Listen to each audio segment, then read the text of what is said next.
Give it symmetry, baby. Welcome back. It's a very special day here on 3 The Hallway, man. I'm Tariq Rashad, but enough about me. We got somebody special here celebrating a birthday. Big shout out to Merry Man Rob. He is old now, man. You in your prime. Old man just Rob. touching my prime. Don't say old man This Rob. is your third contract. How old are you? Listen, this my big money contract. This the big money contract. I'm cashing in. Biggest signing. Nah, this is my second biggest. Because the next one gonna be the extension on this big one that gets you, you know what I mean? Nah, son, I'm signing 1-and-1s. You feel me? Oh, you playing to get hurt? Nah. I just like to keep my options open. How you like to keep your options open? You married man, Rob. This is my biggest contract. Sign a lifetime deal. Happy birthday, man! Shout out to my wife. She in the background, Nelly. I love you, girl. Oh, you heard that. As you heard it. And then we also have, switch it up, John. He's going to have a smile on his face for a little bit of this show. Yeah, boy. For the Giants first time. got a W. Nah, I knew it was the Giants. Oh, the Giants did get a W. Jerry did get W. Oh, you just all time happy.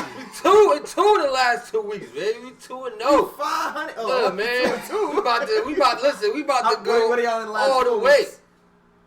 What are y'all against non-NFC East opponents?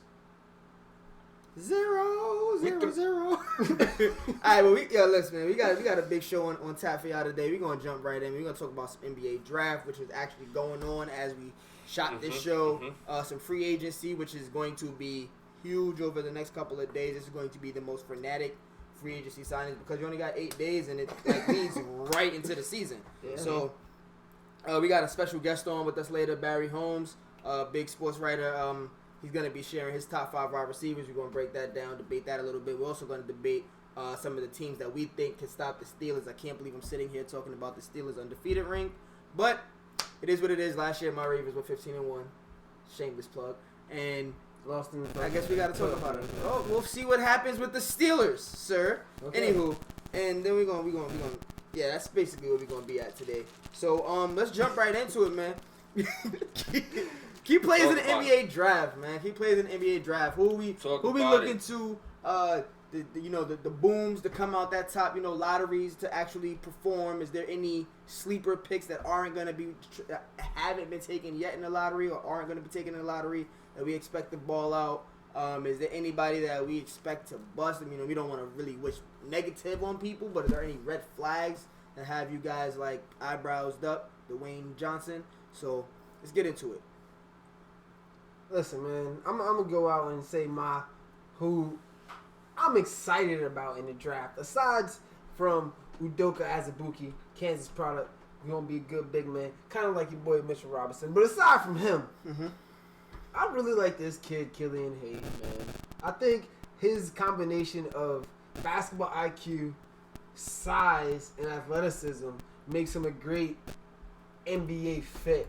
I'm really interested to see the team he's going to go to. I heard that maybe Detroit might be drafting him. They did draft him.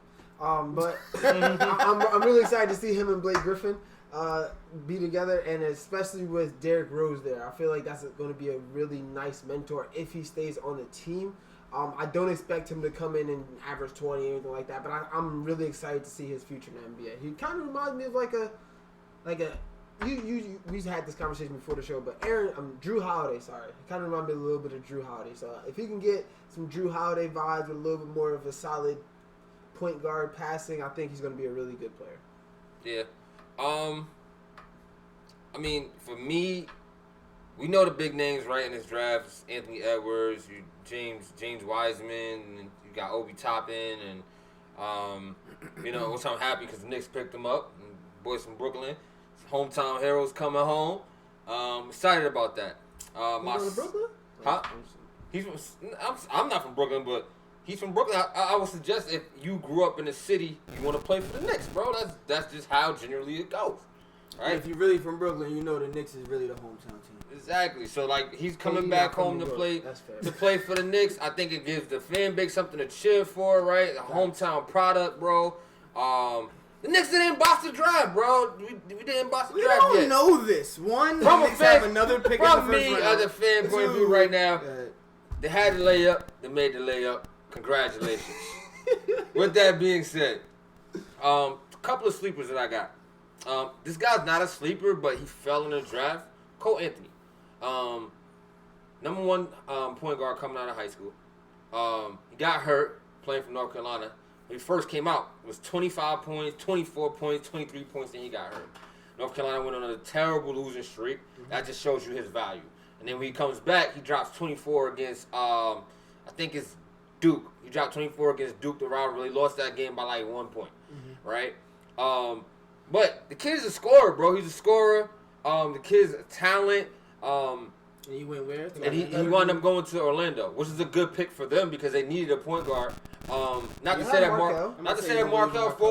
Markelle Fultz is not good. I just feel like Markelle Fultz won't be the Markelle Fultz that they thought he was going to be coming out of college, right? I don't think Orlando wanted that from him. I think that I don't know. It's interesting because they drafted someone in the same position. Do you think that Cole Anthony could be moved to the 2? Do you think that Markelle Fultz can be moved to the 2? Possibly? I think that Cole Anthony can play the 2. I think that they can. There's a possibility of them doing small ball with those two guards because Cole Anthony is 6'4", so he could play both. But I feel like with that draft picked, I think that they believe in Cole Anthony. I think they believe that he's going to be a starter. Okay. Maybe not this year. Maybe he come off the bench and then he works his way up there. But I think that he's going to be a starter. Another person that I got. Talking about my Big East teams, right? Sadiq Bey.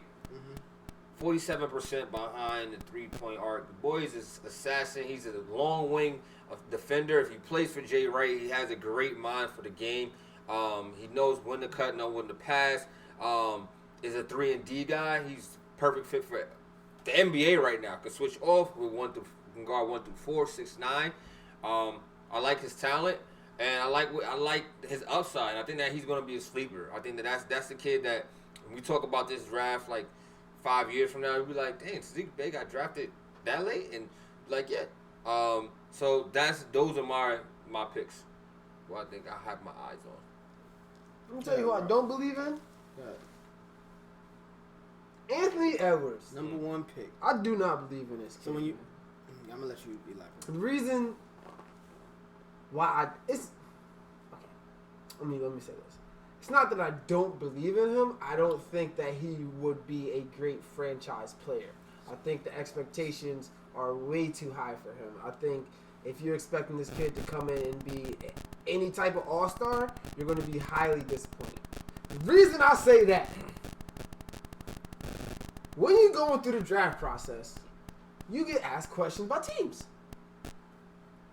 It's essentially a job interview for players. And when you have stories leak out before the draft that say that I wasn't really into basketball. No, sorry. I'm still not really into basketball. It's not my first love. If the NFL, if I were to be drafted by the NFL, I would drop everything today. That red flag. Like, I don't think that's a player that you want to build around. And I think that Minnesota they blew the pick. That's my opinion. Of all the top picks that Minnesota has had access to over the last years, I think they got this one right. I think Anthony Edwards is the most ready basketball player, NBA ready basketball player in the draft right now. I think that's why he went number 1. I think that when you take the Devin Booker wishes and dreams of getting all the boys back together, replacing that dream or hope or wish with the combination of the number 1 pick in Anthony Edwards, who was dogging in Georgia, and also Malik Beasley is still there, who was definitely getting his numbers and name up over the last few weeks of the real season before the bubble. So I think he's a perfect fit. You already have a point guard that's had to come up through the ranks that was overrated. You have in a sense with D'Angelo Russell and how he's built his career over the last 4 to 5 years. And you also have one number 1 pick that wasn't necessarily overrated, but he didn't know how to win. He still doesn't know how to win. So now you throw somebody else in that picture that's the most NBA ready, and I think you have a great nucleus to build on. With that being said, he does not have to be an all-star this year. You have 2 on your team. He probably won't be an all-star. But there'll be ample opportunity for him to show his worth. I hope Minnesota's front office and organization, just the whole feel around the team, can actually be positive toward this young cat, because you did say that he's not necessarily in love with basketball, but there's some guys that's still really good at the game that aren't in love with it. You don't have to have the Kobe mentality at 18, 19 years old to be a star. Some guys, like Hakeem Olajuwon, didn't learn about basketball until 3-4 years before he was actually playing it. So at a professional level. So it happens. I would say my biggest red flag is the number 3 pick going over to Charlotte, because one, Charlotte has notoriously been a place where draft picks die, and Adam Moore. I won't even do them the disservice of naming some of these top draft picks, but I'm also they're also landlocked at that. Yeah. You guys want to keep it going? It gets bad. It gets bad. You start thinking. It gets bad. But the strongest part of their team right now might have been the one or the combo guard position with Terry Rozier and Devontae Graham. Now they just drafted someone else that if you're going to draft him that high, you're going to allow him. I'm talking lottery picks, not even necessarily lottery picks, but top 5 and up. You're gonna allow them to be them. You may try to conform that game to an NBA ready game, but you're gonna allow them to be them. So that means that you're going to allow your 6'9" point guard to be a 6'9" point guard. What are you gonna do with your 2 undersized point guards? Devontae Graham is barely hitting 6 feet. Terry Rozier is at that 6'1", 6'2" level. They're undersized point guards. They're really strong players. They're very gritty. Back against the ropes. Stare up at the giant, but Giant is on their team now. So what does that mean for that whole dynamic in Charlotte? I'm really confused as to how they're going to piece that together. Does Terry Rozier and Devontae Graham have trade value that will help your team? Is Nicholas Batum going to come back and be the Renaissance man that he was signed for, that he actually never really was in the first place? Does Jordan have that type of impact? Because you're talking about the Brahma Bull, the GOAT, and Jordan, and the biggest mouth, and LaMelo's father. So and what's his name? Dang it, I forgot. LeVar Ball, right? And LeVar Ball, and he's been known to clash with other people. So I'm really scary about what's gonna happen there. But I will give you my my sleeper pick. This is a 2K thing right here. I don't care how you guys feel about it. I don't know if it's real or not. My boy Alexis, and I'm sorry I cannot pronounce your last name, from Serbia, Polvinsky. He was drafted number 19 in his league, 19th in his draft. He has a jump shot. He has inside-outside game, 7 feet tall, can run the floor. Kind of reminds you of a great value ball. I was big on him before. So let's see what the boy does. And I'm gonna leave it there. Okay, let's transition. Let's transition. Run the break. We just gonna run the floor. No timeout call. All right, so we just gonna move.